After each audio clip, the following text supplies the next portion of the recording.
Hello friends, good morning. നമ്മുടെ Kerala TV സീരിയലിലേക്ക് എല്ലാവർക്കും സ്വാഗതം. അങ്ങനെ നമ്മുടെ നന്ദക്കുട്ടനും അതുപോലെ ഗൗരിക്കുട്ടിയും പരസ്പരം പിരിഞ്ഞു കഴിഞ്ഞപ്പോഴത്തേക്കും രണ്ടുപേർക്കും ഭയങ്കര സങ്കടം. രണ്ടുപേർക്കും കാണാൻ പറ്റാത്തതിൻ്റെതായുള്ളൊരു സങ്കടം. ഗൗരിക്കുട്ടിക്കാണ് കുറച്ചുകൂടി കൂടുതൽ സങ്കടം. എന്തായാലും ഗൗരിയുടെ ഈ സങ്കടവും കാര്യങ്ങളൊക്കെ കണ്ടു കഴിഞ്ഞപ്പോഴേക്കും നമ്മുടെ നിർമ്മലിനാകെ വിഷമമായി. നിർമ്മല നേരം കാര്യം തിരക്കി കഴിഞ്ഞപ്പോഴേക്കും ഉള്ള കാര്യം അങ്ങ് പറഞ്ഞു ഇവർ. ഏതായാലും ഈ ഒരു വിഷമം മാറണമെന്നുണ്ടെങ്കിൽ അവളുടെ അച്ഛനെ അവൾക്ക് കിട്ടിയാൽ മാത്രമേ മാറുകയുള്ളൂ എന്നുള്ള രീതിയിൽ നിർമ്മൽ പറയുമ്പോൾ ഗൗതത്തിൻ്റെ കാര്യം കേട്ടതും ഈ സട കുടഞ്ഞെഴുന്നേറ്റ് നമ്മുടെ നന്ദ ഭയങ്കരമായിട്ട് അങ്ങ് ഷൗട്ട് ചെയ്തു. അങ്ങനെയെങ്ങാനും ഒരു അവിവേകം നീ കാണിച്ചിട്ടുണ്ടെങ്കിൽ നമ്മൾ തമ്മിൽ യാതൊരു ബന്ധവും ഉണ്ടാവില്ല എന്നുള്ള കാര്യവും പറഞ്ഞ് അങ്ങനെ പറയുക. അപ്പം എന്നിട്ട് പിന്നെ പിങ്കിയെ ഗൗതം വിവാഹം കഴിച്ച കാര്യങ്ങളും ഇതെല്ലാം പറഞ്ഞു നമ്മുടെ നന്ദ. എന്നിട്ട് പിന്നെ ഗൗതത്തിനെ പറ്റി ചോദിച്ചു, ഇനി നിർമ്മലിന് എന്താ പറയാനുള്ളത്? നിന്റെ ഗൗതമേട്ടൻ സന്തോഷമായി ജീവിക്കുകയല്ലേ എന്നിങ്ങനെ ചോദിക്കുമ്പോൾ നിർമ്മലിന് പിന്നെ ഒന്നും പറയാൻ പറ്റുന്നില്ല. അപ്പം നിർമ്മൽ പറഞ്ഞു, എനിക്കത് ഒരിക്കലും വിശ്വസിക്കാൻ പറ്റുന്നില്ല നന്ദ. അങ്ങനെ ഒരു കാര്യം ഗൗതമേട്ടൻ ചെയ്യുമോ എന്നിങ്ങനെ ചോദിക്കുമ്പോൾ അയാൾ അതല്ല, അതിൻ്റെ അപ്പുറവും ചെയ്യും. അയാൾ അങ്ങനെ ചെയ്യുമെന്ന് എനിക്ക് ഉറപ്പുള്ളത് കൊണ്ട് തന്നെയാണ് ഞാൻ നിന്നോട് പറഞ്ഞതെന്നുള്ള കാര്യവും പറയുക. അപ്പം നന്ദ ഇതൊക്കെ പറയുന്നത് കേട്ട് കഴിഞ്ഞപ്പോൾ നിർമ്മലാകെ തകർന്നു പോയിട്ടോ. അതിനുശേഷം പിന്നെ നന്ദയോട് ക്ഷമ ചോദിക്കുവാണ്. എന്നോട് ക്ഷമിക്കുന്നെന്താ, ഞാൻ ഒന്നും അറിയാതെയാണ് പറഞ്ഞതെന്നും പറഞ്ഞു. ഗൗതമേട്ടനെങ്കിലും അങ്ങനെ ഒരു അവിവേകം ചെയ്യുമെന്ന് ഞാൻ ഒരിക്കലും പ്രതീക്ഷിച്ചില്ലെന്നുള്ള രീതിയിൽ പറയുവാണ്. അപ്പോൾ അങ്ങനെ എന്നാലും ഗൗതത്തിന് ന്യായീകരിക്കാനായിട്ട് ഈ നിർമ്മൽ നോക്കി, സാഹചര്യത്തിൻ്റെ സമ്മർദ്ദത്തിലായിരിക്കും എന്നൊക്കെയുള്ള രീതിയിൽ. പക്ഷെ നന്ദ അമ്പലും മില്ലിനും അടുക്കുന്നില്ല. അപ്പോൾ ഇനി ഒരിക്കലും ഗൗരിമോൾക്ക് അവളുടെ അച്ഛനെ കാണാൻ പറ്റില്ലെന്നാണോ നന്ദ പറയുന്നത് എന്നിങ്ങനെ ചോദിക്കുമ്പോൾ അവൾക്ക് അവളുടെ അച്ഛനെ കാണാം. അവളായി തേടി പിടിക്കുന്ന സമയത്ത് അവൾ പോയി കണ്ടോട്ടെ. പക്ഷെ ഒരിക്കലും ഞാനായിട്ട് അവളുടെ അച്ഛനെ കാണിച്ചു കൊടുക്കില്ല. ഇപ്പോൾ അവളുടെ മനസ്സിലുള്ള അച്ഛൻ്റെ നല്ലൊരു ചിത്രം അത് ഞാനായിട്ട് മായ്ച്ചു കളയില്ല എന്ന് നന്ദ പറയുവാണ്. അങ്ങനെ അതെല്ലാം പറഞ്ഞ് നിർമ്മൽ ഭക്ഷണമൊക്കെ കഴിച്ചിട്ട് അവിടെ നിന്ന് അങ്ങ് പോയിട്ടോ. ഇത് കഴിഞ്ഞതിന് ശേഷം നന്ദൂട്ടനാണെങ്കിലും വീട്ടിൽ ഭയങ്കര സങ്കടത്തിൽ ഇങ്ങനെ ഇരിക്കുക. എപ്പോഴും ആലോചനയും പിടുത്തമൊക്കെ ആയിട്ട് ഇരിക്കുന്നു. അപ്പോഴാണ് പിങ്കിയമ്മ അങ്ങോട്ടേക്ക് വരുന്നത്. പിങ്കിയമ്മ അങ്ങോട്ടേക്ക് വന്നപ്പോൾ മോൻ്റെ സങ്കടമൊക്കെ കണ്ടു. വന്ന് ചോദിക്കുമോ കൊച്ചിനോട്, എന്താ മോന് പറ്റിയേ, ഇതെന്താ എൻ്റെ നന്ദൂട്ടനെ പറ്റിയേ, നന്ദൂട്ടൻ എന്താ സങ്കടപ്പെട്ട് ഇങ്ങനെ ഇരിക്കുന്നേ എന്നൊക്കെ ചോദിച്ച് ആ ഒരു ഇതിലിങ്ങനെ മോനോ സൊപ്പിട്ടിരുത്തി സംസാരിക്കുക. പക്ഷെ മകന് വലിയ അറ്റാച്ച്മെൻറ്റും കാര്യങ്ങളൊന്നും പിങ്കിയോടില്ല കേട്ടോ. കൊച്ചാണെങ്കിൽ പിങ്കിയോട് ഒന്നുമില്ല എന്നും പറഞ്ഞുകൊണ്ട് അങ്ങനെ ഇരിക്കുക. വളരെ വ്യക്തമായിട്ടൊന്നും പറയണമില്ല, എന്നാൽ ഒഴിവാക്കാൻ പറ്റാത്തതിൻ്റെതായ ഒരു ഇതിൽ കൊച്ചിരിക്കുകയാണ്. അപ്പോഴാണ് നമ്മുടെ ഗൗതം അങ്ങോട്ടേക്ക് വരുന്നത്. ഗൗതം കയറി വന്നു കഴിഞ്ഞപ്പോൾ അമ്മയും മോനും കൂടി ഇങ്ങനെ നിൽക്കുന്നു. എന്താ ഇവിടെ അമ്മയും മോനും കൂടെ, എന്താ പറയണേന്ന് ചോദിച്ചാൽ ഗൗതം കയറി വരുന്നത്. അപ്പോഴത്തേക്കും പിങ്കി പറഞ്ഞു, അതെ നമ്മുടെ നന്ദൂട്ടനെ ഭയങ്കര സങ്കടം ഗൗതം, എന്താ കാര്യമൊന്നും അറിയില്ല, ഞാൻ ചോദിച്ചിട്ടൊന്നും പറയണില്ല എന്ന് പറഞ്ഞു. അപ്പോൾ എന്താ എൻ്റെ നന്ദൂട്ടന് പറ്റിയേ, നന്ദൂട്ടൻ്റെ മുഖം എന്താ വല്ലാതിരിക്കണേ എന്ന് ചോദിച്ചുകൊണ്ട് ഗൗതം കൊച്ചിനോട് ചോദിച്ചപ്പോൾ കൊച്ച് ഗൗതത്തിനോട് കാര്യം പറഞ്ഞു. അച്ഛാ, ഞാനന്ന് അച്ഛൻ എൻ്റെ കൂടെ കണ്ടില്ലായിരുന്നോ ഗൗരിക്കുട്ടിയെ, എനിക്ക് ഗൗരിയെ കാണാൻ തോന്നുക അച്ഛാ, ഗൗരിയെ എനിക്ക് ഒരുപാട് മിസ് ചെയ്യുകയാണെന്നൊക്കെ പറഞ്ഞുകൊണ്ട് ഇങ്ങനെ പറഞ്ഞു. അപ്പോൾ പിങ്കിയുടെ മുഖം അങ്ങ് വാടി. കാരണം പിങ്കി ചോദിച്ചിട്ട് കൊച്ചു കമാന്നൊരു അക്ഷരം പറഞ്ഞിട്ടില്ല. പക്ഷെ ഗൗതം ചോദിച്ചപ്പോൾ കാര്യങ്ങൾ പറയുകയും ചെയ്തല്ലോ. അങ്ങനെ ആ ഒരു ഇതിൽ നമ്മുടെ പിങ്കി വിഷമിച്ചിങ്ങനെ നിൽക്കുക. അത്രയേ ഉള്ളോ കാര്യം, അതിനെന്തിനാ നന്ദൂട്ടൻ വിഷമിക്കുന്നത്, നമുക്ക് ഗൗരിയെ പോയി കാണാമല്ലോ. സത്യമാണ് പപ്പ, എന്നെ ഗൗരിയെ കാണിക്കാനായിട്ട് പപ്പ കൊണ്ടുപോകുമെന്ന് ചോദിച്ചു. ഡോക്ടർ ആൻറ്റിയും കൊണ്ടേ കാണിക്കുമെന്ന് ചോദിച്ചപ്പോൾ അതിനെന്താ കൊണ്ടേ കാണിക്കാമല്ലോ എന്ന് പറഞ്ഞേ.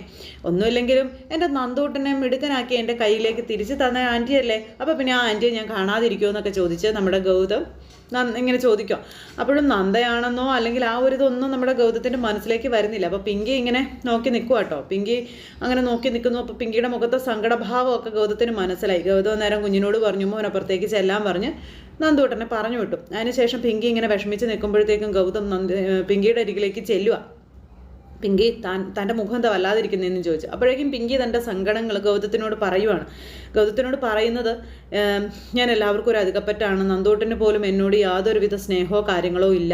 അവനോട് ഞാൻ ചോദിച്ചപ്പോൾ അവൻ പറഞ്ഞില്ല, അവൻ അത് ഗൗതം ചോദിച്ച് പറഞ്ഞു എന്നും പറഞ്ഞുകൊണ്ടാണ് പറയുന്നത്. അപ്പോൾ താൻ എന്തിനാ അങ്ങനെ ഈ നിസ്സാര കാര്യങ്ങളൊക്കെ ഇങ്ങനെ വളച്ചൊടിക്കാൻ നിൽക്കുന്നത്, അവൻ കുഞ്ഞല്ലേ, അവൻ്റെ മനസ്സിൽ അങ്ങനെയൊന്നും ഉണ്ടായിരിക്കത്തില്ലെന്ന് പറഞ്ഞു. അപ്പോഴേക്കും പിങ്കി പറഞ്ഞു, അതൊക്കെ ഗൗതത്തിൻ്റെ വെറും തോന്നല, എല്ലാവരും എന്നെ അകറ്റി മാറ്റി നിർത്തുന്നതൊക്കെ എനിക്ക് നന്നായിട്ട് മനസ്സിലാകുന്നുണ്ടെന്നും ഒരർത്ഥമില്ലാത്ത തൻ്റെ ജീവിതമാണ് ഇപ്പോൾ താൻ ജീവിച്ച് തീർക്കുന്നതെന്നുള്ള കാര്യമൊക്കെ പിങ്കി ഇങ്ങനെ പറയുന്നപ്പോൾ അത് താൻ വെറുതെ കാട് കയറി ചിന്തിക്കേണ്ടെന്നൊക്കെ പറഞ്ഞുകൊണ്ട് ഗൗതം ഇങ്ങനെ പിങ്കിയെ സമാധാനിപ്പിക്കുക.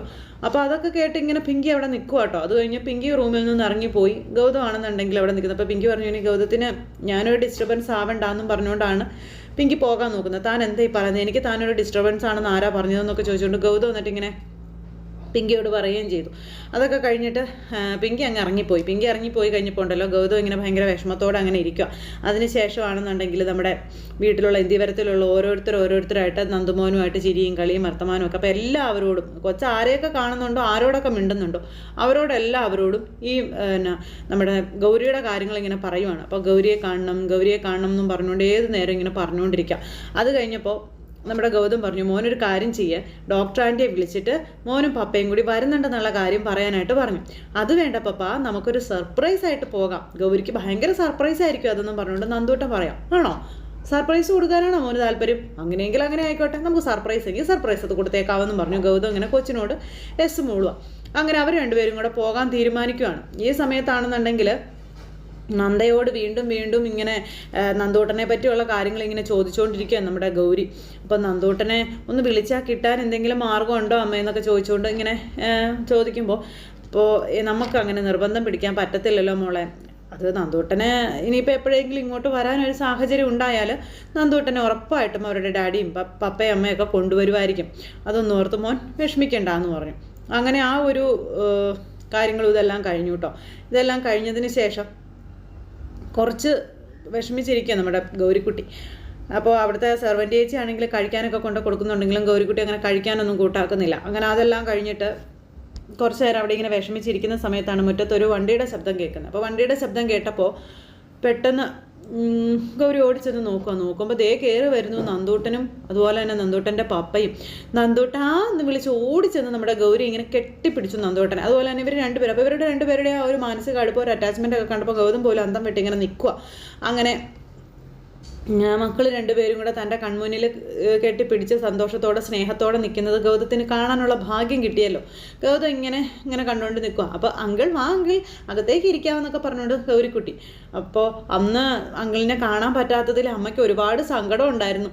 അമ്മ ഭയങ്കരമായിട്ട് സങ്കടപ്പെട്ടായിരുന്നേന്നൊക്കെ പറഞ്ഞ് ആ ഒരു ഇതിലൊക്കെ പറയാം. ആ സങ്കടമൊക്കെ തീർക്കാൻ വേണ്ടിയിട്ടല്ലേ ഞങ്ങളിപ്പോൾ വന്നതെന്നൊക്കെ പറഞ്ഞുകൊണ്ട് അന്നേരം ഗൗതം ഇങ്ങനെ പറയാം. എവിടെ ഗൗരിക്കുട്ടിയുടെ ഡോക്ടർ അമ്മ എവിടെയാണെന്ന് ചോദിച്ചു. അമ്മ ഇവിടെ ഉണ്ട്, വാ അങ്കിൾ ഇരിക്കാനൊക്കെ പറഞ്ഞു. എന്നിട്ട് പിന്നെ ഞാൻ അമ്മയെ വിളിച്ചുകൊണ്ട് വരാമെന്ന് പറഞ്ഞു.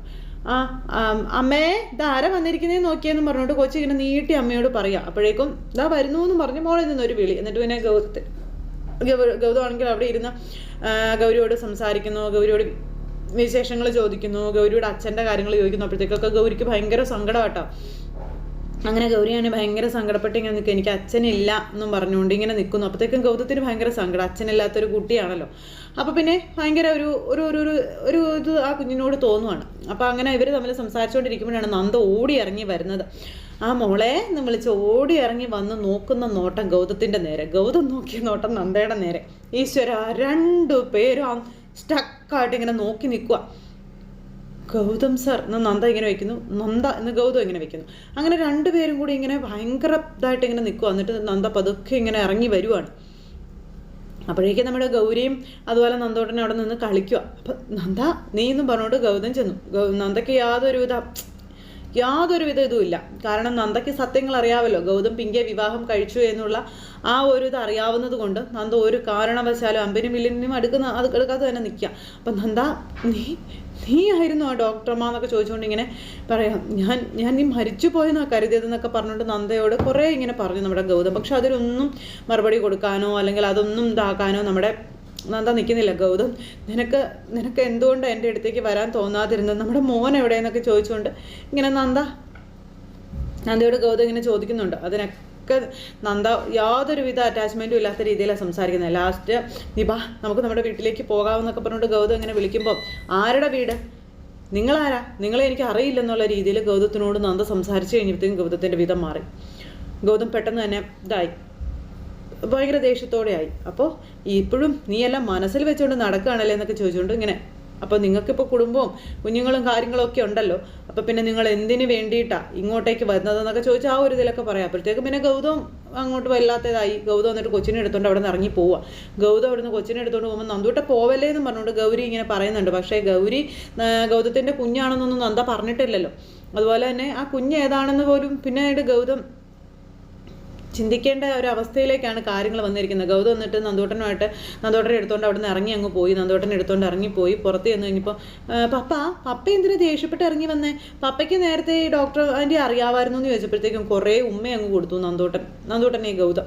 എന്നിട്ട് ഇവർ രണ്ടുപേരും കൂടെ വണ്ടിയിൽ കയറി അങ്ങ് പോവുക. അപ്പോൾ അമ്മ എന്ത് പണിയാണ് കാണിച്ചത്? നന്ദോട്ടനെയും നന്ദോട്ടൻ്റെ പപ്പയെയും എന്തിനാ ദേഷ്യപ്പെട്ട് ഇവിടെ നിന്ന് പറഞ്ഞു വിട്ടേ?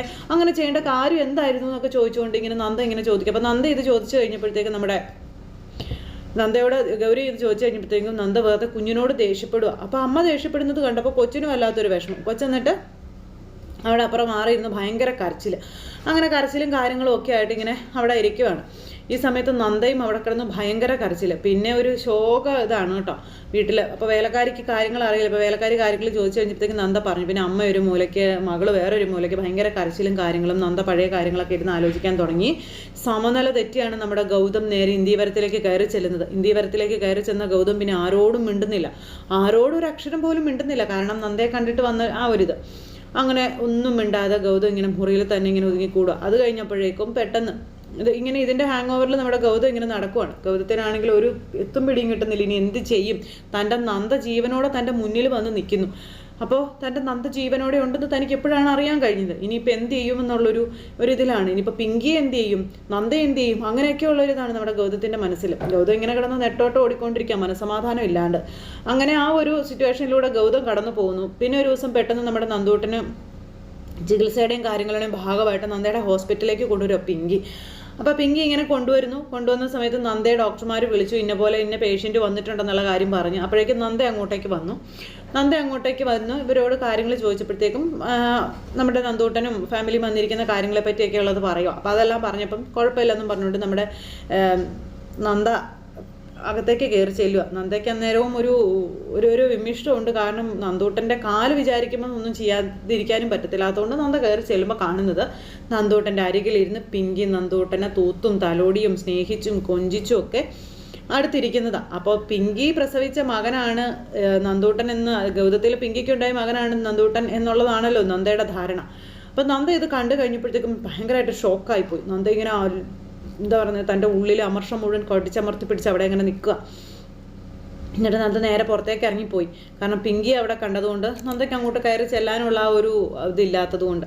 അങ്ങനെ നന്ദ ആകെ പുറത്തിറങ്ങി നിന്ന് ആലോചിക്കുക, ഇനി എന്താ ചെകുത്താനും കടലിനും നടുവിലായല്ലോ താനെന്നുള്ളൊരിതിൽ. ഇനിയിപ്പോൾ എപ്പോൾ വേണമെങ്കിലും എങ്ങനെ വേണമെങ്കിലും പിങ്കി ഗൗതത്തിൻ്റെ ജീവിതത്തിൽ ആരാണെന്നും അതുപോലെ ഗൗതത്തിൻ്റെ കുഞ്ഞാണെന്നും നന്ദ ജീവിച്ചിരിപ്പുണ്ടെന്നുള്ള സത്യങ്ങളും കാര്യങ്ങളും എല്ലാം വഴി ഇങ്ങനെ വരുന്നുണ്ട്. പക്ഷേ എന്തായാലും ഇതിനൊക്കെ നമ്മുടെ നന്ദയും ഗൗതവും പരസ്പരം കണ്ടുമുട്ടിക്കഴിഞ്ഞാൽ എല്ലാം ചടപടേ അങ്ങ് നടന്നോളും. അപ്പോൾ നല്ല രസകരമായ രീതിയിൽ, പ്രവചനാതീതമായ രീതിയിലാണ് കഥ വന്നുകൊണ്ടിരിക്കുന്നത്. അപ്പോൾ ആരും തന്നെ മിസ് ചെയ്ത് കളയാതെ എല്ലാവരും കാത്തിരുന്ന് കാണണം കേട്ടോ. എല്ലാവർക്കും നല്ലൊരു ദിവസം ആശംസിക്കുകയാണ്. എല്ലാവരുടെയും സപ്പോർട്ടിനും സ്നേഹത്തിനും ഒത്തിരി നന്ദി അറിയിക്കുന്നു. അടുത്ത സൂപ്പർ ഹിറ്റ് കഥകളുമായി കാണുന്നത് വരെ എല്ലാവർക്കും നന്ദി. Take care. ബൈ. ടാറ്റാ.